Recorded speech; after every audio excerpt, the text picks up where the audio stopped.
और बाद में अमृत। और महाराज जब अमृत निकला तो देवता लोग भी चाहते कि हम पी ले और राक्षस भी चाहते कि हम पी ले।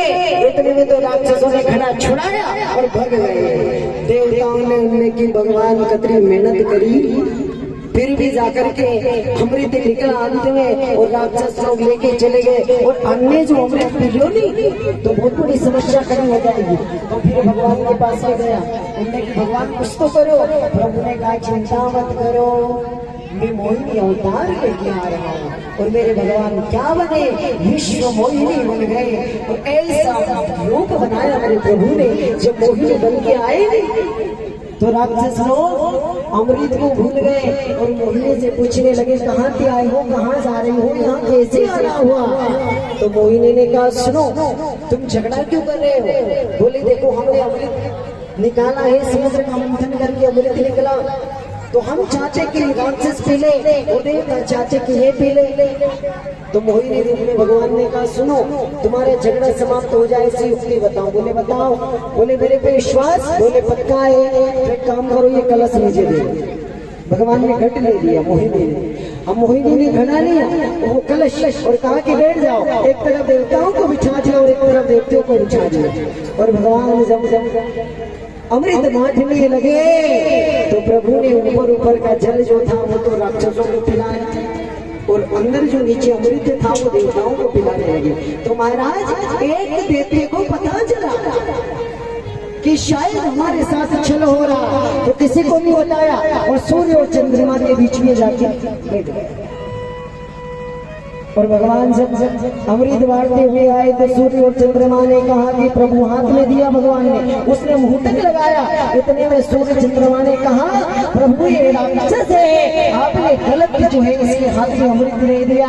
और उसने मुहूर्तक लगाया, पीने ही लगा।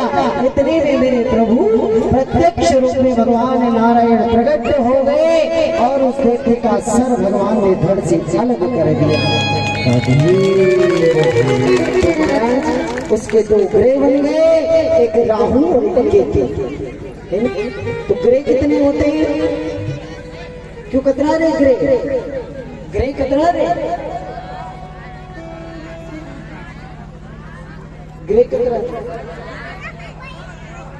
नो दादा और पता होने चाहिए। पंचांग सुनी होगा आप, 9 ग्रह रे, पर याद रखना 9 ग्रह तो है ही सही, पर जिसके जीवन में भगवान का अनुग्रह होता है ना, उसका 9 ग्रह कुछ नहीं बिगाड़ पाते हैं, बस गोविंद का अनुग्रह बना रहना चाहिए।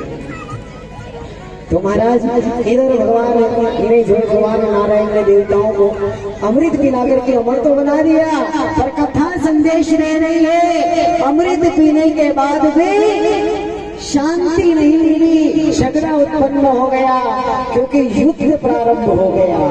अब युद्ध जब प्रारंभ हुआ तो राजा बलि, राक्षसों के राजा थे, वो परास्त हो गए और इंद्र जो है देवताओं के राजा विजय हो गए।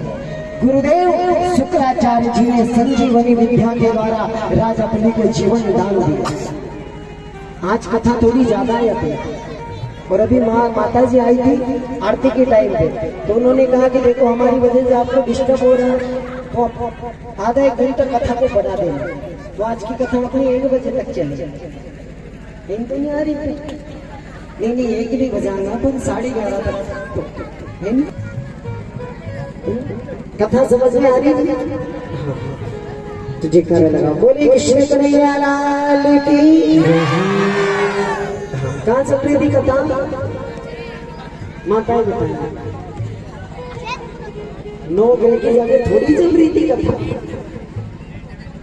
हाँ चलो तो महाराज भगवान जो है शुक्राचार्य जी ने संजीवनी विद्या के द्वारा राजा बलि को जीवन दान दिया। और इसके बाद में राजा बलि से कहा कि जो काम अमृत नहीं कर पाया वो काम अब यज्ञ के द्वारा होगा। और आपके गांव में माता जी के मंदिर में यज्ञ चल रहा है साहब, जो व्यक्ति इस महायज्ञ में भाग ले लेता है और अपना 1 रुपया से लेकर जितनी आपकी श्रद्धा हो उतना दान यदि महायज्ञ में कर देता है तो उसके जीवन में आने वाली सारी समस्याओं का हल हो जाता है और मेरे गोविंद की कृपाओं से प्राप्त हो जाता है। तो जितना बन सके दान भी करना है। माता जी के यहाँ पर ये कार्य जो है